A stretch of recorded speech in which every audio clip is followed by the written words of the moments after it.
இப்போது புதிய அறிமுகம் ஆச்சி ஹோட்டல் சாம்பார் 50 கிராம் ரூபாய் 20 மட்டுமே. ஏழை குழந்தைகளுக்கு என்ன கிடைக்க கூடாதுன்னு சொல்றீங்க?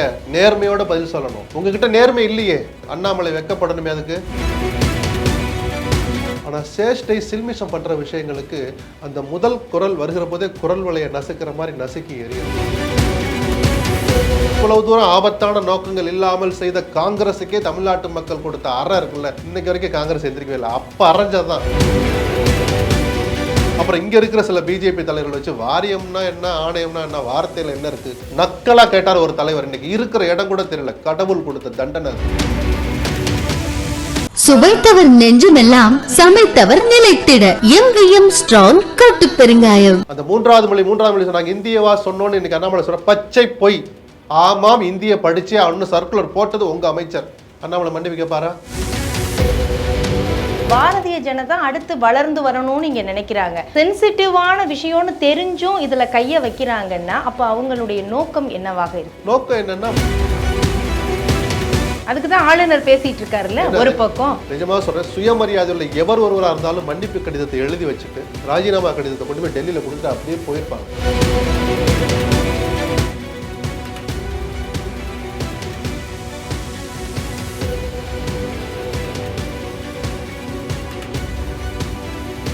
மின்னம்பலம் நேயர்களுக்கு வணக்கம். பத்திரிகையாளர் திரு SP லக்ஷ்மணன் அவர்களிடம் பேச இருக்கின்றோம். வணக்கம்.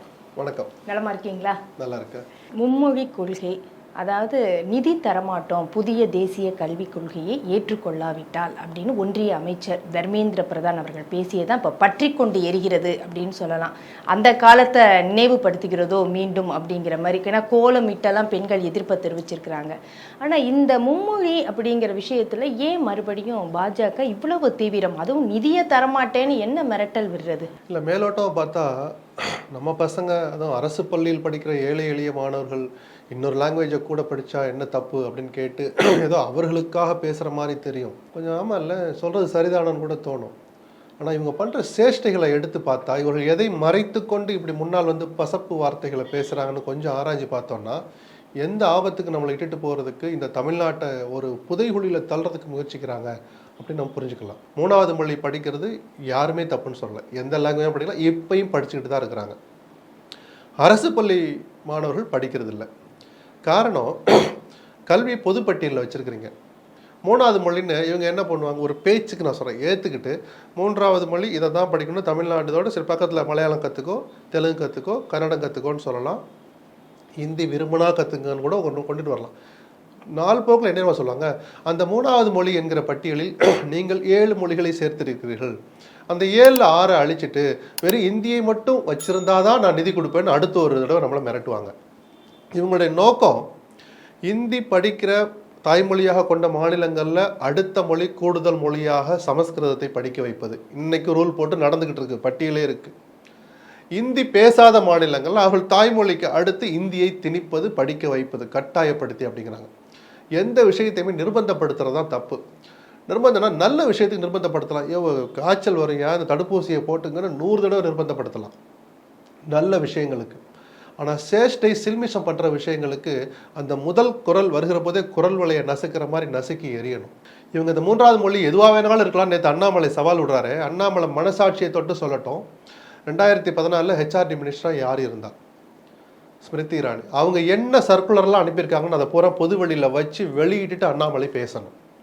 முதல்ல கேந்திரிய வித்யாலயம் நம்ம எடுத்தோம். இங்கே இருமொழி கொள்கை இருக்குது, தமிழ் கட்டாயம் என்கிற சட்டமும் இருக்குது. ஒரு குறிப்பிட்ட வகுப்பு வரைக்கும் 8ஆம் வகுப்பு தமிழ் கட்டாயம் சட்டம் இருக்குல்ல. இங்கே இருக்கிற எல்லா பள்ளிகளும் தமிழை சொல்லித்தரணும்ல. கேந்திரிய அண்ணாமலை வக்காலத்து வாங்குகிற அந்த மத்திய அரசின் சார்பில் அவர்களுடைய நிர்வாகத்தின் கீழ் நடக்கிற கேந்திரிய வித்யாலயா பள்ளிகளில் தமிழ் சில நேரங்களில் கற்றுக் கொடுத்துட்டு இருந்தாங்க. எல்லா ஸ்கூல்லையும் அதுக்கான வாய்ப்பு இருக்குது. வசதியை ஏற்படுத்தி கொடுத்தாங்களா? இல்லை. அண்ணாமலை ஒரு வேலை பண்ணட்டும். தமிழ்நாட்டில் எத்தனை கேந்திரிய வித்யாலயா பள்ளிகள் இருக்குது, எத்தனை இடங்களில் தமிழ் ஆசிரியர் நியமிக்கிறதுக்கு ஸ்ட்ரென்த்து சேங்ஷன் ஆகிருக்கு, எத்தனை நீங்கள் நிரப்பியிருக்கீங்க, ஆசிரியர் இருந்தும் எத்தனை மாணவர்கள் இங்கே சொல்லிக் கொடுக்குறீங்க, சொல்லிக் கொடுக்கல, இந்த பட்டியலை வெளியிடுவாரா? கொஞ்சம் கொஞ்சமாக தமிழை அழைச்சிட்டாங்க. ஸ்மிருதி இரானி என்ன பண்ணாங்க, கேந்திரிய வித்யாலயாவில் 2 லாங்குவேஜ் தவிர 3வது மொழியாக நீங்கள் எதோ ஜெர்மன் கற்றுக் கொடுக்குறீங்க, மேண்டரின் கற்றுக் கொடுக்குறீங்க, சைனீஸ் லாங்குவேஜ், இந்திய மொழிகளை தான் கற்றுத்தரணும், அப்படின்னு ஒரு வார்த்தையை சொல்லிட்டு 2016 இன்னொரு சர்க்குலர் அனுப்புகிறாங்க, சமஸ்கிருதத்தை கற்றுக் கொடுங்க. அப்போ உங்கள் நோக்கம் என்ன? கொஞ்சம் கொஞ்சமாக ஊடுருவுறது. இதைத்தான் மற்றவங்க அரசியல் ரீதியாக பேசுகிறவங்க, பார்ப்பனர்கள், ஆரியர்கள் அப்படிலாம் சொன்னால் அதுக்குள்ளெல்லாம் அந்த வார்த்தைகள் நான் பயன்படுத்துறதே கிடையாது. ஆனால் இருக்கிற ஆபத்தை புரிஞ்சுக்கிட்டு சாமானியனுக்கு கடத்துறதுல எனக்கு எந்த தயக்கமும் கிடையாது. 3வது மொழின்னு சொல்லுவாங்க, அதை 3வது மொழியாக சமஸ்கிருதத்தையோ இந்தியை திணிப்பாங்க, கொஞ்சம் கொஞ்சமாக அதை முதல் மொழியாக ஆக்குவார்கள்.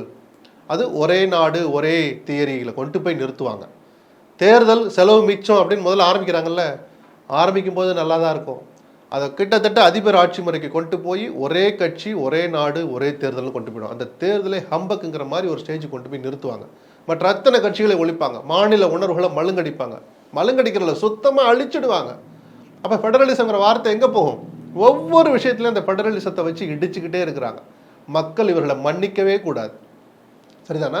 அப்போ தனியார் பள்ளிகளில் போய் படிக்கிறாங்க, உங்க பிள்ளைங்க படிக்கலாமா? உங்கள் பிள்ளைகள் நடத்துற ஸ்கூல்ல இது இருக்கு, யார் இல்லைன்னா இல்லை, அந்த பாயிண்ட்ல தான் அவர் டச் பண்றாரு. இப்போ திமுக நடத்தக்கூடிய பள்ளிகளில் மும்மொழி, அதில் இந்தி படிக்கிறாங்க. அப்போ மேல்மட்டத்தில் இருக்கிற குழந்தைகளுக்கெல்லாம் கிடைக்கிற அந்த வசதி வாய்ப்புகள் ஏன் ஏழை குழந்தைகளுக்கு கிடைக்கக்கூடாது?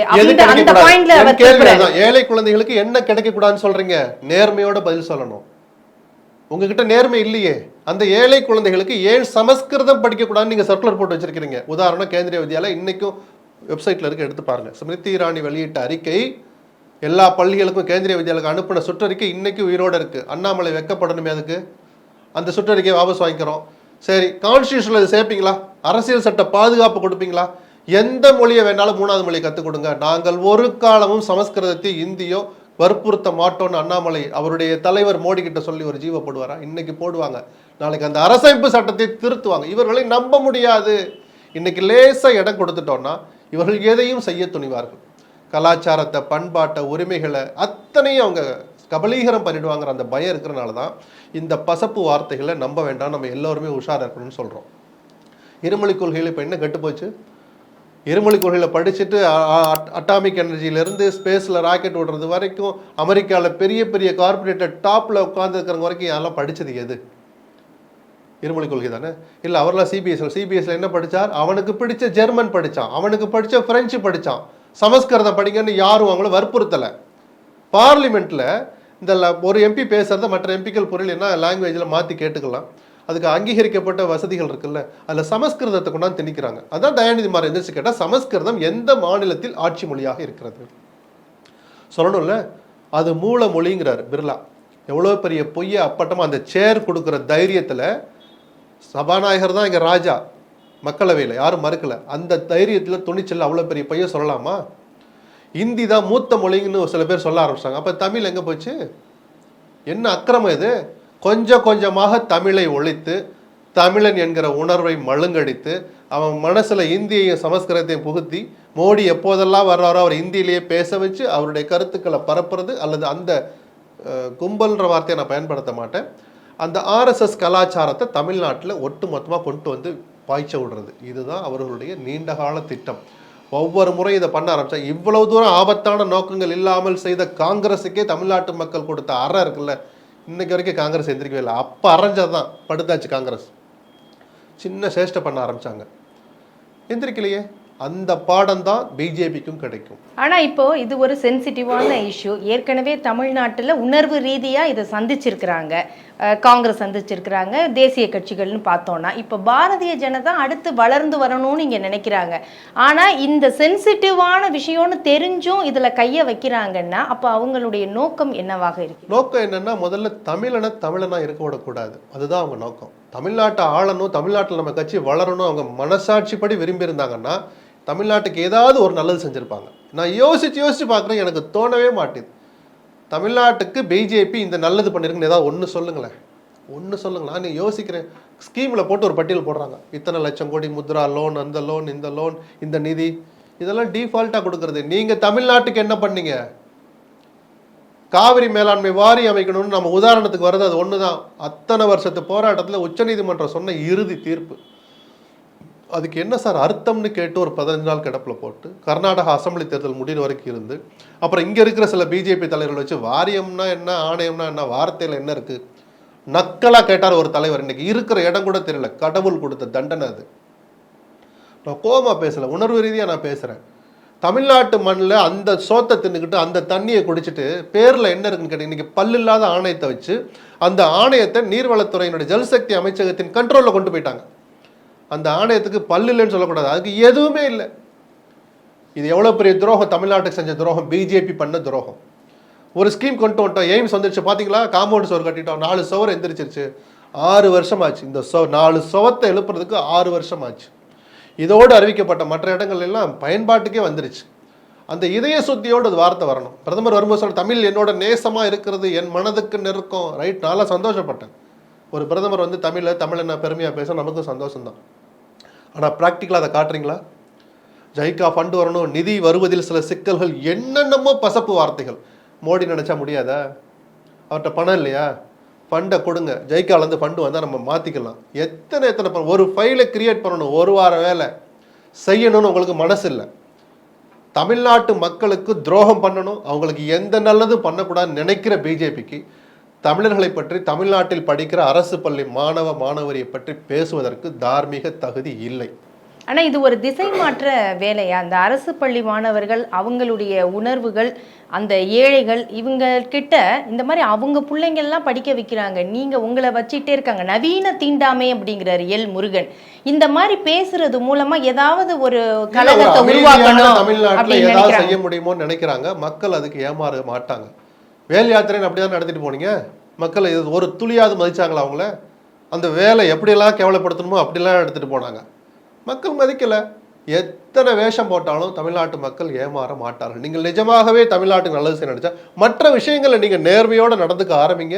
நீங்கள் சொல்றதுல நியாயம் இருக்கான்னு அவங்களே எடை போட்டு ஒரு காலத்தில் எங்களுக்கு சொல்லிக் கொடுங்கன்னு ரோட்டில் வந்து நிற்பாங்க. அந்த மூன்றாவது மொழி சொன்னாங்க, இந்தியவா சொன்னோன்னு இன்னைக்கு அண்ணாமலை சொல்ற பச்சை பொய். ஆமாம், இந்திய படிச்சே ஆகணும்னு சர்க்குலர் போட்டது உங்க அமைச்சர். அண்ணாமலை மன்னிப்பு கேட்பாரா? சமஸ்கிருதத்தை படிச்சே ஆகணும்னு சர்க்குலர் போட்டது உங்க அமைச்சர். அண்ணாமலை மன்னிப்பு கேட்பாரா? சொல்லு. இல்லை, அந்த சர்க்குலர் நாங்கள் வித்ட்ரா பண்ணிக்கிறோம். அண்ணாமலை சொல்லுவாரா? எவ்வளோ பெரிய மோசடியை பின்னால் மறைச்சு வச்சுக்கிட்டு நாங்கள் 7 குழந்தைகள் படிக்கிறோம். என்ன படிக்கக்கூடாதா? வாய் திறந்து சொல்லுங்க.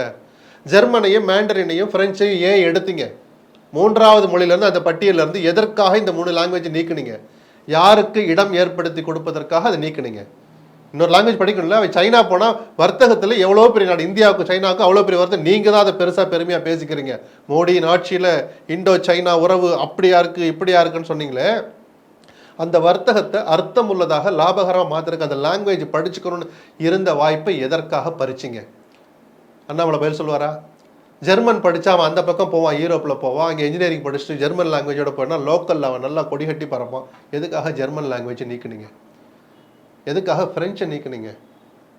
அதுக்கு பசப்பு வார்த்தை என்ன சொன்னா தெரியுமா? இந்தியன் லாங்குவேஜை படிங்க, இன்னொரு லாங்குவேஜ் இந்தியன் லாங்குவேஜாக இருக்கணும். யாரை ஏமாத்துறதுக்கு? சரி, கன்னடத்துக்கு டீச்சர் போட்டிங்களா? மலையாளம் கற்றுக்கிறதுக்கு, தெலுங்கு கற்றுக்கிறதுக்கு டீச்சர் போட்டிங்களா?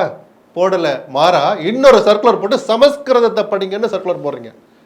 வெக்கப்படணும் அண்ணாமலை. இப்படி மக்களை ஏமாற்றியதற்கு முதல்ல மன்னிப்பு கேட்க வேண்டிய நபர் அண்ணாமலை தான். புதிய தேசிய கல்விக் கொள்கையில் நிறைய ஆபத்து இருக்குது அப்படிங்கிறது தான் நம்ம தமிழ்நாட்டில் சொல்லிட்டு இருக்கோம். ஆனால் இல்லம் தேடி கல்வி அப்படிங்கிறது அந்த புதிய தேசிய கல்விக் கொள்கையிலேருந்து எடுத்தது தானே. அப்போ உங்களுக்கு தேவையானதெல்லாம் இம்ப்ளிமெண்ட் பண்ணிக்கிறீங்க அப்படின்னு தமிழிசை சவுந்தரராஜன் கேட்குறாங்க. நியாயமான கேள்வி. இந்த விஷயத்தில் திமுக அரசும் கள்ள மௌனம் சாதிக்கிறது. புதிய கல்விக் கொள்கை ஒட்டுமொத்தமாக நிராகரிக்க தகுந்தது அல்ல. ஆனால் இவங்க என்னைக்காவது தமிழ்நாடு சேர்ந்து ஒரு அறிக்கை வந்திருக்கா? புதிய கல்விக் கொள்கையில் நாங்கள் இதையெல்லாம் அமல்படுத்துகிறோம் சொல்லவே இல்லை. சத்தம் இல்லாமல் அமல்படுத்திட்டு இருக்கிறாங்க. நான் பத்திரிகை பேரே சொல்றேன், தினமலர் பத்திரிகை முதல் பக்கத்தில் சத்தம் இல்லாமல் அமல்படுத்தியது தமிழக அரசுன்னு சொல்லி செய்தி போட்ட பிறகும் அதை மறுக்கவும் இல்லை, ஏற்கவும் இல்லை. இதைத்தான் கள்ள மௌனம்னு நான் சொல்றேன். ஆமா, இந்த விஷயத்தில் நல்லது இருக்கு, நாங்கள் அமல்படுத்துறோம். ஏன் சொல்ல மாட்டீங்க? அப்போ உங்க மௌனம் தானே இந்த மாதிரியான சேஷ்டைகளுக்கு இடம் கொடுக்குது. திமுக அரசும் செய்வது நல்லதல்ல. ஆமா, அதில் நல்ல விஷயம் இருந்துச்சு, நாங்கள் எடுத்துக்கிட்டோம். ஆனால் நீங்கள் இருமொழி கொள்கையை நீக்கிட்டு, மறைமுகமாக நீக்கிட்டு மும்மொழி கொள்கையை ஏற்றுக்கொண்டுங்கிறதா ஃபர்ஸ்ட் கண்டிஷன். பிஎம் ஸ்ரீ ஸ்கூலில் ஏன் எம்ஓஐயில் சைன் போட மாட்டீங்க? ஒரு கையெழுத்து தானே. அதில் முதல் பாயிண்ட்டு மும்மொழி கொள்கையை அமல்படுத்துவோன்றது தான் இருக்குது. எப்படி கையெழுத்து போடுவாங்க? 55 வருஷத்துக்கு மேலே அமல்படுத்திக்கிட்டு இருக்கிற ஒரு கொள்கையை, அந்த கொள்கையினால் பல லட்சம் பேர் பலனடைஞ்ச ஒரு கொள்கை, அதனால் வந்த திட்டங்களை ஒதுக்கிட்டு ஒரே நாளில் மும்மொழி கொள்கை திணிக்க சொல்கிறது எந்த வகையில் நியாயம்? சட்ட விரோதம் இல்லையா? அரசியல் சட்டத்துக்கு மாறானது இல்லையா? கூட்டாட்சி தத்துவம் நடத்துகிற நாட்டில் இப்படி தான் நீங்கள் பண்ணுவீங்களா? சொல்லுங்க. இப்போ நான் பல தடவை சொல்லிட்டேன், இன்னொரு தடவை சொல்றேன். உத்தரகாண்ட் மாநிலத்தில் அந்த மாநில அரசு பொது சிவில் சட்டத்தை அமல்படுத்தி இருக்கு. அவங்க வாக்குறுதி கொடுத்தாங்க, மக்கள் ஓட்டு போட்டாங்க. இந்தியாவிலேயே முதல் மாநிலமாக பொது சிவில் சட்டத்தை அமல்படுத்தினார். பிஜேபியினுடைய நீண்டகால கொள்கை அது. அகில இந்திய அளவில் இன்னும் அமல்படுத்தலை, பண்ணலாம் எதிர்காலத்தில்.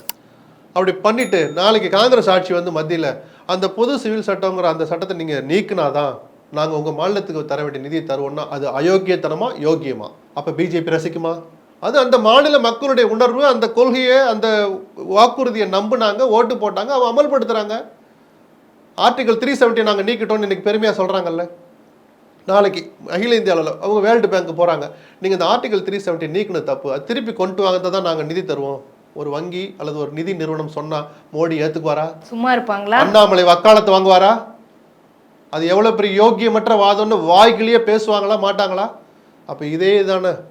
அப்போ தலைவலியும் காய்ச்சலும் தனக்கு வந்தால் தானே தெரியுங்கிற மாதிரி தானே. அந்த மாநில உணர்வுகளை, மாநில உரிமைகளை எதற்காக நசுக்கிறீங்க? இருமொழி கொள்கையில் என்ன கெட்டு போச்சு? இதெல்லாம் பாதிச்சிருக்கு. தமிழ்நாடு இப்படி வீழ்ந்து போய் கிடக்கு. நிரூபிங்க, அதுல இருக்கிற நியாயத்தை புரிஞ்சுக்கலாம். அதுக்குதான் ஆளுநர் பேசிட்டு இருக்காருல்ல ஒரு பக்கம். இல்ல, ஆளுநர் அவ்வளவு சீரியஸாலாம் எடுத்துக்காதீங்க. அவர் தமிழ்நாட்டுக்கு பல துரோகங்களை செய்கிறார், பல பொய்களை பேசுகிறார். அவரை பற்றி அவ்வளவு தூரம் விவாதிக்கிறது எனக்கு விருப்பம் இல்லை. சரி, அப்படி பார்த்தோம் அப்படின்னா நிதி தரமாட்டேன் அப்படின்னு சொல்றதுக்கான இருக்கா ரூல் ஆஃப் லா அப்படிங்கிற வார்த்தையை அவர் பயன்படுத்துறாரு அப்படிங்கிறத நம்ம முதல்வர் கூட ஸ்டாலின் அவர்கள் கூட சுட்டி காட்டினாரு. இது நீதிமன்றம் தான் ஒரே வழி. நீதிமன்றத்துக்கு கண்டிப்பா போவாங்கன்னு தான் நினைக்கிறேன். பட் எத்தனை ஸ்கீமுக்கு எத்தனை தடவை போய்கிட்டே இருப்பீங்க? இப்போ இந்த பல்கலைக்கழக மசோதாவை இத்தனை கிடப்பில் போட்டிருக்கிறார். ஒரு குறைஞ்சபட்ச சுயமரியாதை உள்ள ஆளுநர் ஒரு நாள் கூட அந்த பதில், எதனால் ஆளுநரை பற்றி பேச மாட்டேன்னு இப்போ புரியுதா? நல்ல ஞாபகப்படுத்திட்டேன். அத்தனை மசோதாக்களை கிடப்பில் போட்டிருக்காரு. 2 வருஷமா தூங்குது. இன்னும் 1 வருஷத்துல ஆட்சியே முடிய போகுது. அப்போ உங்க நோக்கம் என்ன? இந்த மாநிலத்தின் நிர்வாகத்தை முடக்குவது. அப்படிப்பட்ட ஆளுநரை நம்ம மதிக்கலாமா? மரியாதை கொடுக்கலாமா? ஆனா வேற வழி இல்ல. அரசு என்ன செய்ய முடியுதுங்கிற கேள்வி இருக்குல்ல. இந்த குடைச்சல் கொடுத்துக்கிட்டே இருக்காங்க, நிதி தர மாட்டேன்னு அவர் சொல்றாரு. ஒரே வழி நீதிமன்றத்துக்கு போகணும். அந்த நீதிமன்றத்துல வழக்கு இருந்தா கிட்டத்தட்ட இன்னொரு 1 மாசம் நடக்கும். அன்னைக்கு சொன்னா திருப்பி அவங்க ஜனாதிபதிக்கு போனது நாங்க என்ன பண்றது? நிஜமாவே சட்ட சிக்கல்ல கொண்டு போய் நிறுத்திட்டார் கவர்னர். தனக்கு இல்லாத அதிகாரத்தை இருப்பதாக நினைத்து கொண்டு சட்ட விரோதமாக, அரசியல் சட்டத்துக்கு விரோதமாக அனுப்பக்கூடாத மசோதாவை அனுப்பக்கூடாத நேரத்தில் ஜனாதிபதிக்கு அனுப்புறாரு. ஒரு மசோதாவை கவர்னர் திருப்பி அனுப்புறாருன்னா அதை சட்டமன்றம் மீண்டும் நிறைவேற்றி அனுப்பினால் அவருக்கு இருக்கிற ஒரே ஆப்ஷன் கையெழுத்து போடுறது மட்டும்தான். அக்செப்ட் பண்ணிக்கிட்டு ஒப்புதல் தந்தே ஆகணும். அதை 1 வருஷம் வச்சிருந்து கோர்ட்டு குட்ட ஆரம்பிச்ச பிறகு, ஏறி மிதிக்க ஆரம்பிச்ச பிறகு ஜனாதிபதிக்கு அனுப்புறாரு. இதைத்தான் அன்னைக்கு நீதிபதிகள் கேட்டாங்க. எந்த சட்டத்தின் அடிப்படையில் நீங்க அனுப்பிச்சிங்க? உங்க நோக்கம் என்ன? நிஜமாக சொல்றேன், சுயமரியாதை உள்ள எவர் ஒருவராக இருந்தாலும் மன்னிப்பு கடிதத்தை எழுதி வச்சுட்டு ராஜினாமா கடிதத்தை கொண்டு போய் டெல்லியில் கொடுத்துட்டு அப்படியே போயிருப்பாங்க. அதனாலதான் அதுக்கு மேலே தரம் குறைந்த வார்த்தைகளை நான் பயன்படுத்தக்கூடாதுன்னு பார்க்குறேன். அவர் மரியாதையை அவரே குறைத்து கொண்டார். தமிழ்நாட்டுக்கு அவர் துரோகம் செய்தார். இவரை போன்ற துரோகம் செய்த ஆளுநர்கள் வேற யாருமே கிடையாது. அப்போ ஒன்னொன்னுக்கு நீதிமன்றத்துக்கு போகிறோமே, இனிமேல் நீதிமன்ற தீர்ப்பு வந்து அவர் ஒப்புதல் கொடுத்து தேடுதல் குழு அமைச்சு பாரம்பரியம் மிக்க 10க்கும் மேற்பட்ட பல்கலைக்கழகத்தில் ரெஜிஸ்ட்ரார் கிடையாது, விசி கிடையாது. என்ன கொடுமை இது? இதானே கல்வி வழங்குற லட்சம். அண்ணாமலை வாய்களையே பேசுறாருல, அரசு பள்ளி மாணவர்கள் இன்னொரு மொழியை இருக்கிற பல்கலைக்கழகத்துக்கு நீ மூலம் துணைவேந்தரை போட அனுமதிச்சிங்களா? அதுக்கு யார் பதில் சொல்லுவா? அப்ப அவங்களோட நோக்கம் கல்வி தான் பேஸ். தமிழ்நாட்டுக்கு கல்வி அடிப்படை, கல்வியில அவங்க சிறந்து இருக்கிறாங்க, அந்த இடத்துல கைவை அப்படின்னு நினைக்கிறாங்களா? இதையும் மீறி சமாளிக்கிற ஆற்றல் திராவிட இயக்கங்களுக்கு இருக்கு. அதற்கான வளமையும் இங்க இருக்கு. அதனால இதுக்கெல்லாம் அசந்திரக்கூடாதுன்னு நான் கேட்டுக்கிறேன். எந்த ஆட்சியா இருந்தாலும் நான் அந்த வார்த்தையை சொல்லுவேன். ஸ்டாலின் தலைமையிலான திமுக அரசுக்கும் என்னை போன்றவருடைய வேண்டுகோள் அதுதான். இதுக்கு அசரவே கூடாது. சில இலவசங்களை ரத்து பண்ணுங்க, அதில் வர்ற ஃபண்டை கல்விக்கு பயன்படுத்துங்க. எவ்வளோ தூரம் அவங்களுக்கு பழி வாங்குறான்னு பார்ப்போம். பிஜேபியை மக்கள் முன்னாடி அம்பலப்படுத்துவோம். இந்த அரசியல் புரிதலுக்கு அவர் வரணும். ரகசியமாக பிஜேபி கூட கூட்டணி வைக்கிறது எப்படி, அவங்கள சமாளிக்கிறது எப்படி, நம்ம மேலே வழக்கு வராமல் பாதுகாத்துக்கிறது எப்படி, இதெல்லாம் தள்ளி வச்சுட்டு நிஜமாகவே நீங்கள் தமிழ்நாட்டுக்கு மேலே அக்கறை உள்ளவர் தான் நம்ம மறுக்கலை. அதை தொடர்ந்து செய்யணும்னா, இந்த சில்மிசங்களை சமாளிக்கணும்னா சில இலவசங்களை தியாகம் பண்ண ஸ்டாலினும் தயாராகணும், தமிழ்நாட்டு மக்கள் அதை ஏற்கவும் தயாராகணும். அதே சமயம் ஒரு உணர்ச்சி பூர்வமாக பார்த்தோன்னா நம்ம வரியெல்லாம் கட்டுறோம். நம்மளுடைய வரி விகிதம் வந்து அதிகம் அவங்களுக்கு, மத்திய அரசுக்கு போகிறது. ஆனால் இவங்க இதில் நிதி கொடுக்க மாட்டேன், என்இபியை ஏற்றுக்கலைன்னா அப்படின்னா அவங்க செக் வைக்கிற மாதிரி நம்ம அரசு வந்து கோர்ட் மூலமாக தான் போய் ஆகணுமா? வேற வழி இல்லைன்னா எப்படி சமாளிக்க முடியும் நம்மளால? இல்லை, ஒன்னொன்னுலையும் சொன்னால் கோர்ட்டுக்கு போகிறதுக்கு நம்ம கிட்ட நேரம் கிடையாது. ஏதாவது 1-2க்கு போகலாம். ஆர்டிகல் 355 ஒன்று எடுத்துகிட்டு வருவாங்க. மத்திய அரசினுடைய செயல்பாடுகளை இவர்கள் அமல்படுத்த மறுக்கிறாங்க, தேச விரோதமாக நடந்துக்கிறாங்க, அப்படி எதையாவது ஒன்று கொண்டு வந்து சிக்கல்படுத்த பார்ப்பாங்க. சவாலான காலகட்டம் தான் நிறைஞ்சிருக்கு. ஸ்டாலின் மட்டும் இல்லை, தமிழ்நாட்டு மக்கள் உஷாரா இருக்கணுங்கிறது தான் ஒரே தீர்வு. இப்படிப்பட்டவர்களை எந்த நேரமும் விரட்டி அடிக்க எப்போதும் விழிப்போடு இருக்கணும். சரி, நிறைவாக அப்ப பாஜக 2026ல பல கனவு காண்றாங்களே, பல ஸ்டேட்மெண்ட்ஸ் வந்து அரசியல் ரீதியாக ஒரு கனவும் பலிக்காது. ஆனா இதே மனப்பான்மையோட பாஜக செயல்பட்டுக்கிட்டே இருந்தா தொடர்ந்து இது திமுகவுக்கு பலமா தானே மாறும். இது அப்படியே அணையாம இருக்குன்னு வைங்க 26 வரைக்கும். நான் கேக்குறேன், இதையே திமுக கொண்டு போய் சேர்க்கறீங்க? ஏன் திமுக ஆட்சியில தப்பே நடக்கலையா? பிஜேபியை எதிர்ப்பது, பிஜேபியினுடைய துரோகத்தை அம்பலப்படுத்தி உஷாரா இருப்பது, இதோட நிறுத்துக்கணும். இதுல கொண்டு அரசியலை திணிக்க கூடாது. இது அப்படியே திமுக சாதகமா போகணும். எதுக்கு அரசியல் கணக்கு ஒன்றா திணிக்கிறீங்க நீங்கள் உட்பட? தப்பு அது. அரசியலை பேசுற நேரத்தில் பேசணும். தமிழ்நாட்டு உரிமைகளை, தமிழ்நாட்டு மக்களுடைய உணர்வுகளை பாதுகாக்க வேண்டிய நேரத்தில் அதுல தான் கவனமா இருக்கணும். இதுல யாரு பொலிட்டிக்கலா கைனாவா, யார் ஆனா நமக்கு என்ன இருக்கு? இல்ல, இது கூட்டி கழிச்சு பார்த்தா கணக்கு அதுதானே, அரசியல் கணக்கு தானே. பாஜகவும் அதே அரசியல் கணக்கு தானே. நான் இதுல ரொம்ப தெளிவா இருக்கிறேன். இத பத்தி பேசுற நேரத்துல அரசியலை பேசக்கூடாது, பேசுற எவரையும் நீங்களும் என்கரேஜ் பண்ணக்கூடாது. யாரோ ஒருத்தர் அனுபவிச்சுட்டு போகட்டும். ஆனா உரிமைகளை பாதுகாத்தாதான் நாளைக்கு நமக்குள்ள இருந்து சண்டை போட முடியும், அதை அனுபவிக்கவும் முடியும். நான் சொல்ல புரியுதுங்களா? உணர்வுகளை, உரிமைகளை பேசுற போது அங்கே அரசியல் கணக்குகளுக்கு வேலையே இல்லை. அது எடப்பாடி அதை வந்து அறுவடை பண்ணிட்டு போனாலும் சரி, சீமானோ ஸ்டாலினோ யார் அறுவடை பண்ணிட்டு போனாலும் சரி, பிரச்சனைகளை பேசுற போது அரசியலை ஒருபோதும் பேசாதீங்க. இதை வச்சுதான் அவங்க உள்ள நுழைய பார்க்குறாங்க. இந்த உணர்வு முதல்ல எல்லோருக்கும் வரணும், உங்களுக்கும் எனக்கும் உட்பட. நம்முடைய எல்லாருடைய எண்ணமும் உணர்வும் அதுதான், தமிழ்நாட்டுக்கு நல்லது நடக்கணும் அப்படிங்கிறது தான். அதே சமயம் இதுல அதிமுக அப்படிங்கிறதுடைய வெளிப்பாடு எப்படி இருக்குன்னு நீங்க நினைக்கிறீங்க? இல்ல, அவர் தான் பேசிட்டாரு, இருமொழி கொள்கை தான் நம்மளுடைய கொள்கை, அதை விட்டு தர முடியாதுன்னு சொல்லிட்டாரு. இது ஏதோ திமுகவுக்கு சாதகமா போயிடும் அவர் நினைக்கலையே. எடப்பாடி மேல 1000 விமர்சனம் இருக்கலாம். அடிப்படை கொள்கையை விட்டு தர்ற கட்சி அதிமுக அல்ல. அடிமையாட்சி நடத்துறப்ப கூட நீட் தேர்வுக்காக மசோதா நிறைவேற்றி அனுப்பிச்ச கட்சி தான் அதிமுக. நல்லா புரிஞ்சுக்கோங்க. கச்சத்தீவை இன்னைக்கு மீட் பண்ண தான் சொல்லிட்டு இருந்தாங்க. மீட்கிறாங்களா இல்லையாங்கிறதெல்லாம் வேற. ஒரு கோர் பாயிண்ட்ல இருந்து அவங்க விலகினதே கிடையாது. சில நேரங்களில் கொஞ்சம் பதுங்கி போவாங்க. அது திமுகவும் பண்ற வேலை தான். என்ன அவங்க பச்சையா செய்வாங்க, அவங்க திரைமறைவில் பண்ணுவாங்க. திமுக யாரு இதுல விதிவிலக்கல்ல, சர்வைவல் தான் முக்கியம்னு எல்லாரும் புரிஞ்சுக்கிட்டவங்க தான். ஸோ எடப்பாடி வெளிப்படையா சொல்லிட்டார். ஓபிஎஸ் பிஜேபியினுடைய அவர் சேவகம் செய்து நின்று கொண்டிருக்கிறார்னு சொல்ற ஓபிஎஸ் இது நல்லது இல்லைங்கிறார். நிதியை நிறுத்துவது தவறு. எந்த நிதியை யாருக்கு தருவதை? திமுக தலைமையிலான அரசுக்கு நிதி தருவதை தடுப்பது தவறுன்னு யார் சொல்றா? ஓபிஎஸ் சொல்றாரு. தினகரன் நிலைப்பாடு அது. எல்லாருமே அதான் சொல்லுவாங்க, எக்ஸப்ட் பிஜேபி. மற்ற எல்லாரும் தமிழ்நாட்டு நிலையில தான் யோசிப்பாங்க. பிஜேபி மட்டும்தான் தமிழ்நாடு எக்கேடு கட்டாலும் பரவாயில்ல அப்படின்னு நினைக்கிற, துரோகம் செய்கிற ஒரே கட்சி பிஜேபி தான். ஆனா இதுக்கு இடையில இந்த பிஎம் ஸ்ரீ பள்ளியில சேர்வதற்கு ஆர்வமாக இருக்கிறோம் என்று இங்கேருந்து கடிதம் எழுதியிருக்கிறாங்க. அப்படிங்கிறத அதிமுக கோடிட்டு காட்டுறாங்களே என்னன்னு? அதாவது பிஎம் ஸ்ரீ பள்ளியில சேர்றதுக்கு ஆர்வமா இருக்கிறோம்னு அப்ப சொன்னீங்க, இப்ப என்இபியில வந்து நாங்க சேர மாட்டோம் அப்படின்னு நீங்க சொல்றீங்க. அப்படின்னு உங்க மாநில அரசையும் இடையில ஒரு குறுக்கு போட்டு பூசி. திமுக செய்த தவறு, தலைமைச் செயலாளர் எதை வச்சு அந்த கடிதத்தை எழுதினார்? நாங்கள் ரொம்ப கீனா, ரொம்ப ஆர்வமாக இருக்கிறோம், பிஎம் ஸ்ரீ தொடர்பான எம்ஓஏல சைன் பண்றதுக்கு ரொம்ப ஆர்வமாக இருக்கிறோம் முதல்வர் எழுதிட்டார். தலைமைச் செயலாளர் எழுதினார். அதுக்கு அடுத்த வரி, பள்ளிக்கல்வி செயலாளர் தலைமையில் ஒரு குழுவை போட்டுக்கிறோம், அவருடைய ரெக்கமெண்டேஷன் வந்த பிறகு நாங்கள் கையெழுத்திடுறோம் அப்படின்னு சொல்றீங்க. கையெழுத்திடுவோன்னு ஏன் ஒத்துக்கிட்டீங்க? அதிமுக சரியா தான் கேட்குது. நானே கேட்டேனே, 1 வருஷம் முன்னாடி இந்த கடிதத்தை மத்திய அரசு லீக் பண்ணாங்க. இன்னைக்கு போட மாட்டேங்களா? உங்க தலைமைச் செயலாளர் எப்படி எழுதின லெட்டரை படிச்சு பாருங்கன்னாங்க. இன்னைக்கு வரைக்கும் ஸ்டாலின் கள்ள மௌனம் சாதிக்கிறார். இல்ல, இதுக்கு பதில் சொல்லிட்டாங்க. இதுக்கு என்ன பதில் சொன்னாங்கன்னா, நாங்க வந்து சேர்றோம்னு ஆரம்பத்துல சொன்னோம், ஆனா அவங்க வைத்த நிபந்தனை என்னன்னு இந்த மும்மொழி கொள்கை அப்படிங்கறத அமல்படுத்தணும் அப்படிங்கறத அவங்க சொன்னோட நாங்க வந்து ஸ்டாப் பண்ணிட்டோம். சேர விருப்பம் இல்லை. பதில் வந்துருச்சு. அப்புறம் விமர்சிக்கிறாங்க. எதுக்காக ஒத்துக்கிட்டீங்க? பிஎம் ஸ்ரீ பள்ளிகள்ல அந்த ஆபத்து இருக்குது. நவோதயா பள்ளிகளுடைய இன்னொரு வடிவம் தான் பிஎம் ஸ்ரீ பள்ளிகள். இந்த புரிதல் கூட இல்லைன்னா ஸ்டாலின் திராவிட மாடல் ஆட்சி நடத்தி என்ன பிரயோஜனம்? பதில் சொல்லுங்க. அதிமுக வைத்த விமர்சனம் 100% சரி. எதற்காக முதல்ல ஒத்துக்கிட்டீங்க? அதுக்கு முதல்ல பதில் சொல்லுங்க. நாங்க நம்பிட்டோம். அப்ப இந்த விதிமுறைகள் இல்லைன்னு இருங்க. அதைத்தான் நீங்க அந்த வலையில விழுந்துட்டீங்க. வெக்கம் இல்லாம அதை ஒத்துக்கணும். இதுக்கே வெக்கப்படுறீங்க? நாங்க ஏமாந்துட்டோம், டங்ஸ்டன்ல இதே தப்புதான் திமுக பண்ணிச்சு, இவ்வளவு சீரியஸா போகணும் அவங்க நம்ப எதிர்பார்க்கல. துரைமுருகன் உட்பட கடைசியில வெளிச்சுக்கிட்டாங்க. அது வேற விஷயம். ஆரம்பத்திலே உஷாரா இருக்கணும்ல. நாங்க இவ்வளவு பெருசா வரும் நினைக்கலன்னு உள்ளுக்குள்ள பேசுறாங்க. ஆனா பிஎம் ஸ்ரீ பள்ளிகள்ல பச்சை அவங்க தப்பு பண்ணிட்டாங்க. இந்த லெட்டரை போயிருக்க கூடாது. எங்களுடைய கொள்கை முடிவு நவோதயா பள்ளிகள் அதனுடைய இன்னொரு வடிவமான பிஎம் ஸ்ரீ பள்ளி ஏற்க முடியாதுன்னு எழுதிட்டு நிதி கொடுங்கன்னு கேளுங்க. இல்லை என்ன பண்ணியாவது நிதி வாங்கணும்னு நினைச்சோம். அப்போ அதை தான் சொல்லி காட்டுவாங்க. முதல்ல ஒத்துக்கிட்டீங்களே, இப்போ ஏன் மறுக்கிறீங்கன்னு தானே கேட்டார். சொல்லுங்க. அப்போ அந்த டிராஃப்டை படிச்சு பார்க்காம எதுக்காக முதல் வரியை சேர்த்தீங்க? திடீர்லாம் வந்து சேர்க்கல. புதிய கல்விக் கொள்கைகள் அது இருக்கு.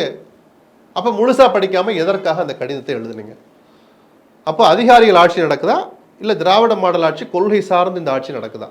திரும்ப கேள்வி வருது இல்லை? திமுகவும் எந்த இடத்துல இப்போ எச்சரிக்கை, ஏதோ ஒரு இடத்துல தப்பு நடந்து போச்சு நமக்கு புரியுது.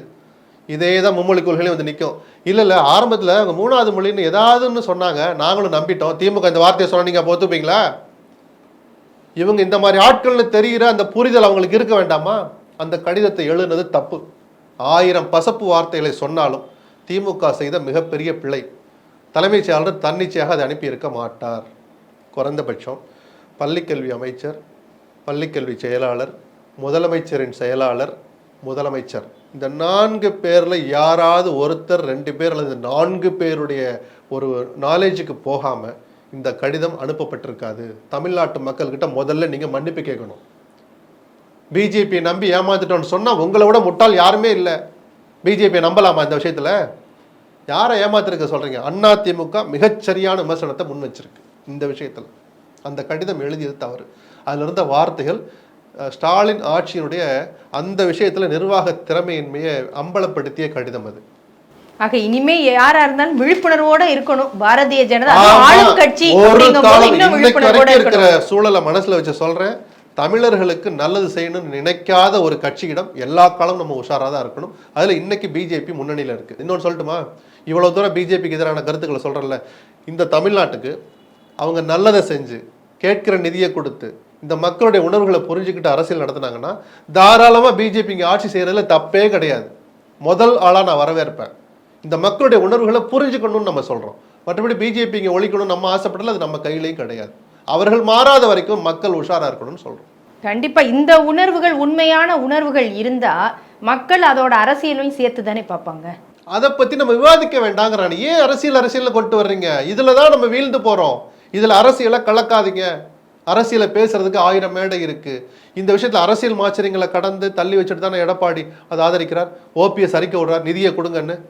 என் அக்கௌண்ட்டுக்கு அனுப்புங்க ஓபிஎஸ் கேட்டாரு. மத்திய அரசு மாநில அரசுக்கு கொடுக்க வேண்டிய நிதியை தடுக்காதீங்கன்னு தான் சொன்னார் ஓபிஎஸ். அங்கே அரசியல் இருக்கா? அரசியல் தான் ஸ்டாலின் ஆட்சிக்கு ஆதரவாக குரல் கொடுப்பாரா? கண்டிப்பாக அரசியலை தாண்டி அனைவருடைய உணர்வுகளும் ஒன்றுபட வேண்டும். உங்களுடைய கருத்துக்களுக்கு நன்றி. நன்றி. இதுவரை பத்திரிகையாளர் திரு SP லக்ஷ்மணன் அவர்களிடம் பேசினோம். நன்றி, வணக்கம். இப்போது புதிய அறிமுகம் ஆச்சி ஹோட்டல் சாம்பார் 50 கிராம் ரூபாய் 20 மட்டுமே.